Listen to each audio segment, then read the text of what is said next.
Uh, Probably the most controversial too, as well, over the past couple of days, is Sha'Carri Richardson. Hmm. Her being suspended from the Olympics due to testing positive for marijuana. Like I said, very, very controversial. A lot of people think that, considering how it's not a substance enhancement drug, folks feel like she should run. Honestly, I'm gonna keep mine short and sweet. She broke the rules. You're gonna have to deal with the consequences. That's all I got to say. Your floor is y'all. I mean, look, on a very basic level, when if you are an athlete and you are trying to you aspire to make it to the Olympics, you know they testing you for everything. They testing you up and down all day, every day. They give you a little book of things that you can and cannot put into your body. So, you already know the vibes, but I think this brings up a larger question, which is what's good, Esther? I think it brings up a larger question, which is where does um where does this in terms of, you look at the substances that are not allowed, and they're mostly talking about performance enhancing substances. Yet marijuana is also on that list.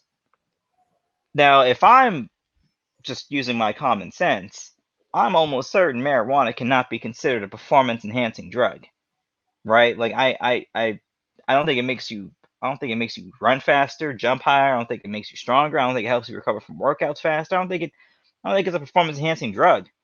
So first and foremost, why are you even testing for it? Which leads me to another question of the history of marijuana criminalization in the United States. Like where for something that's so unharmful, why is it so heavily criminalized? Why have so many people, like, still to this day, just squandering away in jail just for selling marijuana when it's legal in half of the country? I mean, what is, like, and if you look at the history of it, I mean, marijuana criminalization is rooted in racism, right? During Yeah, the you're Reefer right. Madness times, they were out here saying, if you allow the darker people to smoke it, they're gonna go crazy, and they're And gonna rape your women. Rape do your this and women. yeah, exactly. So they try to build up this hysteria. Also, they're trying to set up a permanent, a permanent prison subclass, and that is mostly why marijuana is so heavily criminalized. I mean, according to federal guidelines, marijuana and heroin are the same exact thing. So when we understand that the criminalization, the demonization of it is rooted in that, and then we understand the times we are in now when it is legalized in half of the country because more and more people are beginning to understand that it is literally has never killed anyone, which is not a claim that alcohol can claim, which is not a claim that tobacco can make. It's not a claim that all the other substances that are criminalized can make. Right. Has a death count of 0 on it. So once again, it's being utilized as a tool. Uh, in my opinion, it's being utilized as a tool to diminish and suppress the potential of largely black and brown people who come from lower socioeconomic status. And we're seeing it on the highest level, where they're clearly taking the fastest woman in the world and they're sidelining her. Much as how they are telling black women, swimmers, that they can't wear hair coverings, the head covering, because it doesn't conform to the natural shape of the head. Well, Yeah. naturally, Yeah. naturally, the shape of a black woman's head with hair is going to be different than a white woman's head with hair or any other race of woman with hair because our hair is different than anybody else's hair. So you're starting to understand that there is um, a systemic kind of opposition to our presence, and a lot of these rules are just an extension of that. So yes, did she break the rules? Yes. do the crime, you gotta do the time. Yes, I understand that. But there is a much bigger question at stake, which is why are you testing track athletes or smoking marijuana? What is the point of that?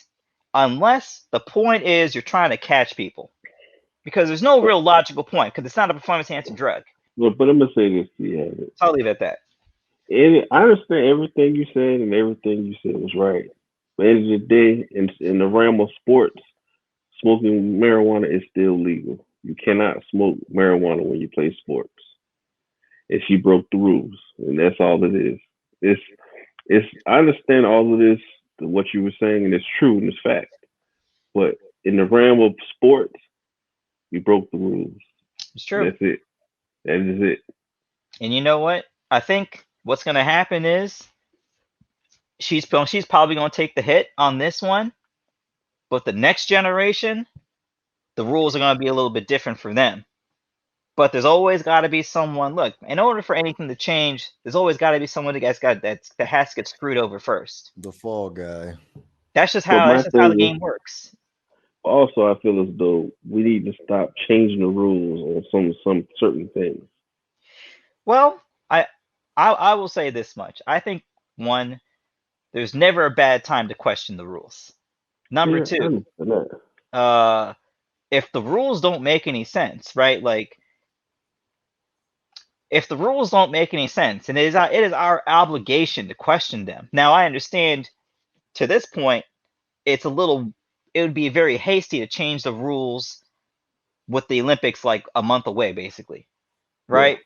But I'm saying moving forward, which is kind of all we can do at this point. I mean, the rules are the rules, but going forward, I think there's a much larger question that needs to be asked, which is why are we so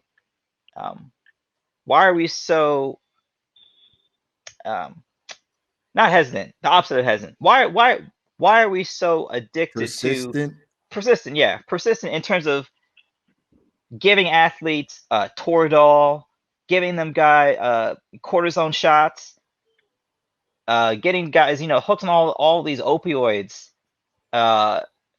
Yet we have a natural cure, not a cure, but a natural remedy that can actually might be able to keep some of our athletes away from some of those harder drugs.